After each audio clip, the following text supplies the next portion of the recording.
Hey there everyone, this is Donald the Repentless with another episode of, Life of an Inventory Auditor. I want to start something new with this. It's still part of the Life of an Inventory Auditor series, but it's going to be its own basic series. Inventory Counting the Basics. Now, I worked in two companies in inventory since 96, 95. I used to work with WIS, Washington Inventory Service, and I work for Regis Inventory Specialist. Now, even though I only worked for these two companies, there's a lot of things that would probably be basic to any inventory company that you might choose to work for. So I'm going to make a few episodes, looking at these various basics. Some of the episodes may be a while in coming because I have to figure out how I can explain them, possibly getting permission from a store or something to record. And I can demonstrate these without having actual inventory equipment, with the calculator, take my phone here, you know, and use a calculator on the phone to sort of simulate a an inventory device like a RM2 or Audit or excuse me, Titan series, because it doesn't really have to be an actual inventory in order to explain some of the basics. Now I want to start this series off by talking about before you apply. Inventory counting is not a job for everyone. I've said that before. Some of the things that you might expect to find in whatever company you might apply to, these sort of things generally apply, I would think. Because they definitely apply in the two companies that I have worked for, and I would imagine that the rest of the industry is pretty similar. The first thing you need to be aware of, that your work schedule will be based on the needs of the company's clients. That means that you may one day work a morning store and the next day an evening store. Or you might even have back-to-back stores where you work one store in the evening, one store in the morning, and then turn around and go back out and do a store in the evening. In Regis terms, I don't know what other companies call it, there are what are known as multi-store runs, where you'll have like 2 or 3 stores where you'll go to the first store, and once you're finished with that store, you'll go directly to the second store, and when you're done with that, you go directly to the third store. Now, in terms of Regis, this means that, for example, if it takes, the way travel time is figured is by hour, where they take off 1 hour, when you go back and forth. So in the case of multi-store runs, for example, if it takes less than an hour to get from store A to store B, you would be paid your store hours while you're traveling. But if the travel time between store A and store B is more than an hour, you would then be paid the travel time, which in Regis' case is minimum wage. In back-to-back stores, you would not get paid for the period between. For example, if you get back from the store you do in the morning at about 1 and you have to go to the next store at 4, there's no pay until you get back into the van and go the hour. Then you start getting your pay. And with inventory, I'm talking about back-to-back stores, I'm talking about multi-store runs. It's either feast or famine. Either they're working you, as some of my colleagues would say, to death, or you get nothing for weeks on end.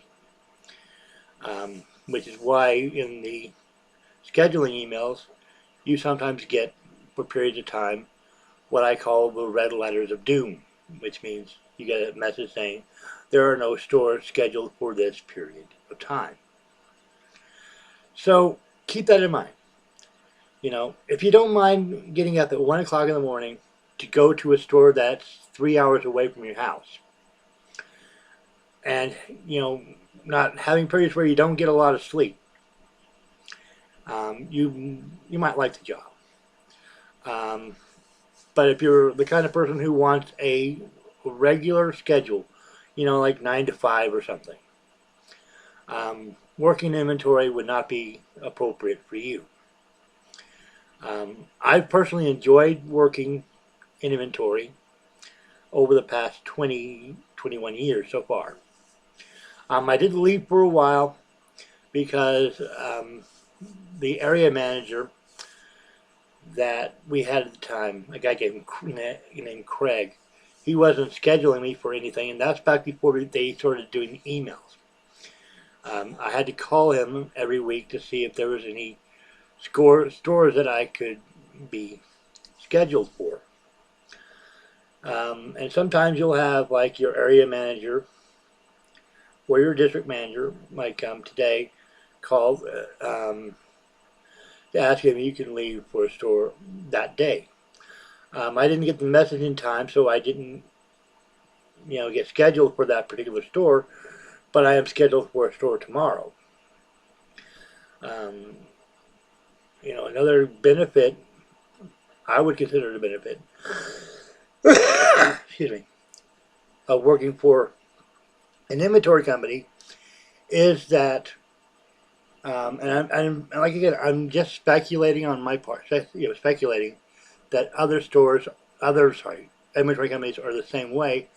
Regis is fairly flexible in your scheduling. You can, for example, there's a form that I turned into the district manager that shows my availability for work. And they're willing to work with you if you do have a second job. So that is another thing to consider. If you have like another job and you just want to work part-time at a second job, this might be something that would attract you to working in inventory. And, like I said, I consider this a plus on myself. I don't know what it's like in bigger cities, or back, like New York City or places like that. But working in the Ogden district as part of a travel team in southeast Idaho, I've had opportunities to travel to places that I didn't know exist, or that I wouldn't necessarily drive to on my own time. So there's a certain amount of travel. You can get overnight trips where you get a stipend of $20, and the company pays for the hotel. So before you apply for it, these are all things that you need to consider when you're thinking about applying to work for an inventory company. I'm not going to say, it's the best job ever. It's certainly not the worst job ever.